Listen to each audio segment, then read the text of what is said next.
It's a new year on TWS and we want to wish you a very happy and successful new year. So let's begin 2019 with stories that will inspire greatness. Sir Everton de Courcy Weeks. With Frank Worrell and Clyde Walcott, he formed what was known as the 3 Ws, won in that test match, his maiden test century. Now 7 months later, he was a member of the team that toured India. He followed his maiden ton with a 128 at Firozshah Kotla.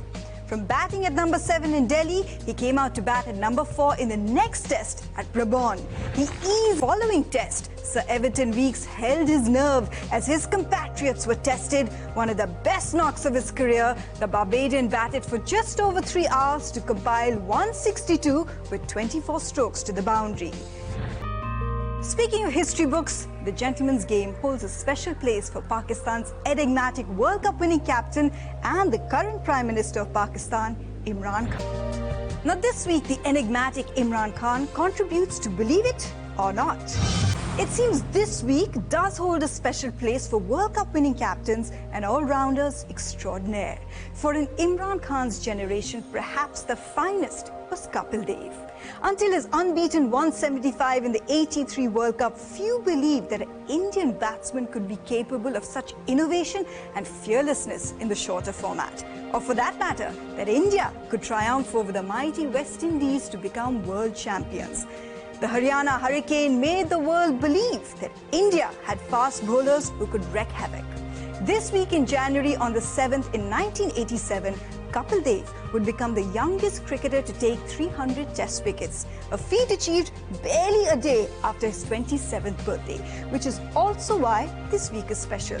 On the 6th, our beloved Kapil Paji will celebrate his 60th. Now on to an iconic but troubled legacy. There is no denying the cloud that overshadows one of the most elegant batsmen that has worn the Indian shirt.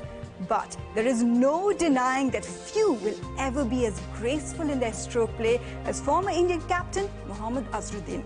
It was this week in January that he made his international debut. The world braced itself to witness a pair of sinewy wrists that could transform a piece of wood into a magician's wand. A magician that would score 3 centuries in his first 3 matches. This week from the stash, we relive the 1947-48 Test series between India and Australia, the first between the two nations, a series that unsurprisingly saw the greatest batsman that ever lived dominate, Sir Donald Bradman. So over the generations, Indian and Australian encounters have built a legacy of their own. Perhaps none more strained than that test match in Sydney in 2008. We look back on the Monkey Gate scandal when we return. So use this break to tweet us. Use the hashtag TWS on SS and we'll be right back. Welcome back to TWS. Now I'm sure you've heard this one. He bowls to the left, he bowls to the right, he bowls rather... Yeah, a word I can't really say, but you get the idea. This is how the Barmy Army hounded 13 and what would be rather meager returns in the previous 2 Ashes series, just 9 wickets. But sport is all about redemption. With his 37 wickets in a single edition, Mitchell Johnson is amongst the top 10 performances by a bowler in an Ashes series. Just 3 wickets less than the 40 that Shane Warne claimed in the 2005 Ashes. It was this week in January that the second highest wicket taker in Test cricket made his debut against India on January 2nd in 1992. Little did we know that 708 Test wickets were to follow, or the ball of the century to Mike Catting was to follow. But perhaps the fact that he played only 7 first-class matches for Australia before his debut, perhaps that was an indication that greatness was to follow. So this week, the mighty Shane Warne contributes to our number diary. So Mitch Johnson and Shane Warne personified the ferocity and passion that comprise the Australian cricket culture, an attitude that we see in the Indian team right now, which is why the duels between these two nations have always been epic.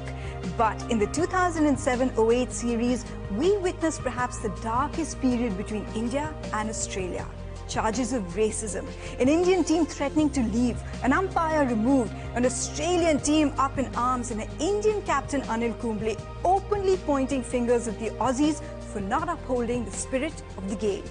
This week in January, the Monkey Gate saga was to unfold.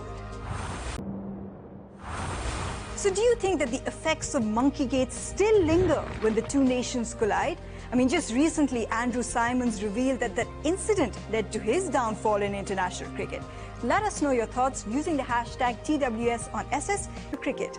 I'll see you next week.